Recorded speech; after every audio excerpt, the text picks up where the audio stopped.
खालील जमीन धारण्यानुसार प्रति हेक्टरी 20,000 रुपये याप्रमाणे प्रोत्साहनपर राशी म्हणजे बोनस देण्याचा निर्णय केलेला आहे।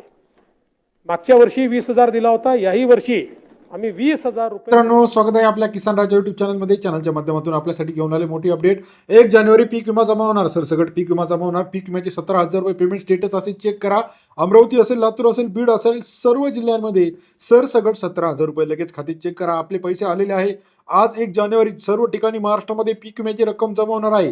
केंद्रीय कृषी मंत्री आणि राज्याचे कृषी मंत्री यांनी जाहीर केले आहे पीक विम्याचे क्लेम कॅल्क्युलेशन अवेटेड दाखवत आहे, असा मेसेज आलेला आहे आपल्याला। आता खरीप पीक विम्याचे 2025 चे पैसे दिसायला सुरुवात झाली आहे।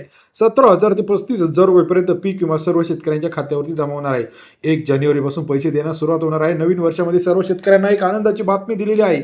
सरकारने PMFBY प्रधानमंत्री फसल बीमा योजनेअंतर्गत आता हे पैसे मिळण्यास सुरुवात झालेली आहे। पीक विमा संदर्भातील अपडेट गेल्या काही दिवसापासून आपण बघितले, शेतकरी वर्ग प्रतीक्षित होता पीक विमा कधी मिळणार, पीक विमा कधी मिळणार। आता पीक विम्याचा मार्ग मोकळा झालेला आहे। राज्यामध्ये सर्व शेतकऱ्यांच्या खात्यावरती पीक विमा मिळणार आहे। आता हा पीक विमा कसा मिळणार आहे, किती मिळणार आहे याच्या संदर्भातील आपण अपडेट घेऊन आलो आहे। प्रधानमंत्री फसल बीमा योजना आणि DBT पोर्टल अंतर्गत हे पैसे येत असतात। आधार बेस्ड जे अकाउंट आहे या अकाउंटवरती हे पैसे येत असतात।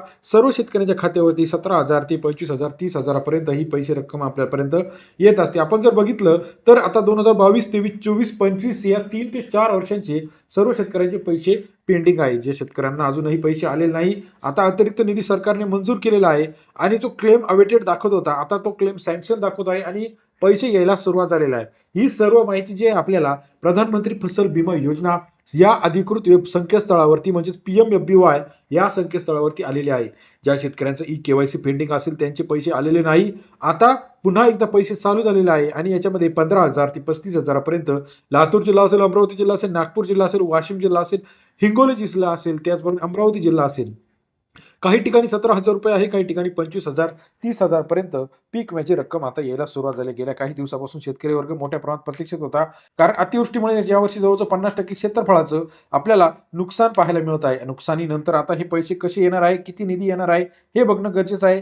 चला तर पाहूया, महाराष्ट्रातील पीक विम्याचा दुसरा टप्पा आता सुरू होणार आहे। पहिल्या टप्प्यामध्ये काही ठिकाणी अतिवृष्टीचे पैसे सरकारने दिले आहे। आता या अतिवृष्टीचे जे काही निकष आहे हे NDRF आणि स्थानिक चिकित्सक महोत्सव आहे यांच्या माध्यमातून एका स्थानिक संस्था आहे यांनी केलेल्या सर्वेनुसार हे पैसे ठरलेले आहे। PMFBY प्रधानमंत्री फसल बीमा योजना या पोर्टलवरती आपल्याला जायचं आहे। आपला आधार बेस जो काही मोबाईल नंबर आहे तो टाकायचा आहे आणि मोबाईल नंबर टाकल्यानंतर आपण चेक करायचं आहे आपले पैसे आलेले आहे का नाही। नांदेडमध्ये जर आपण बघितलं, मोठ्या प्रमाणात नुकसानीचे अहवाल आता प्राप्त झालेले आहे। लातूर, परभणी असेल, विदर्भामध्ये यवतमाळ, बुलढाणा, अमरावती, अकोला, वाशिम मागील 5 वर्षाच्या तुलनेमध्ये 90% मंडळ जास्त आहे। छत्रपती संभाजीनगरमध्ये विविध पिके आपल्याला लवकरच नुकसानीचे अहवाल प्राप्त होणार आहे। लातूर, परभणीमध्ये 50 ते 75%, अहिल्यानगरमध्ये मागील वर्षापेक्षा 5 वर्षांचा पीक विमा आपल्याला पाहायला मिळतो। हिंगोलीमध्ये 25,000 पर्यंत पीक विमा अपेक्षित आहे। बीडमध्ये भरपूर पीक विमा मिळण्याची शक्यता आहे। नांदेडमध्ये दिलासादायक आपल्याला पाहायला मिळते। तसेच इतर महत्त्वाच्या ठिकाणी जालनामध्ये सोयाबीन, कापूस 80% नुकसान नोंदवलेलं आहे। धाराशिवमध्ये 25,000 ते 30,000, हिंगोलीमध्ये 25,000 पर्यंत आपल्याला नुकसान पाहायला मिळते। गेल्या काही दिवसापासून शेतकरी वर्ग प्रतीक्षित होता, आता हा पीक विमा मिळण्याचा मार्ग मोकळा झालेला आहे आणि सर्व शेतकऱ्यांच्या खात्यावरती लवकरात लवकर आता पीक विमा जमा होणार आहे। प्रधानमंत्री फसल विमा योजनेअंतर्गत यांनी दिलेल्या माहितीनुसार 6 लाख शेतकरी जे आहे KYC मुळे पीक विम्याला मुकलेले आहे। आपण जर KYC केले नसेल तर लवकरात लवकर KYC करून घ्यायचे आहे। सर्व अपडेट जे आहे प्रधानमंत्री फसल बीमा योजना PMFBY पीक विमा 2025 ची अपडेट आपल्याला पाहायला मिळते। व्हिडिओ आवडल्यास लाईक, सबस्क्राईब, शेअर करा। अधिक माहितीसाठी बेल आयकॉन प्रेस करायला विसरू नका। धन्यवाद मित्रांनो।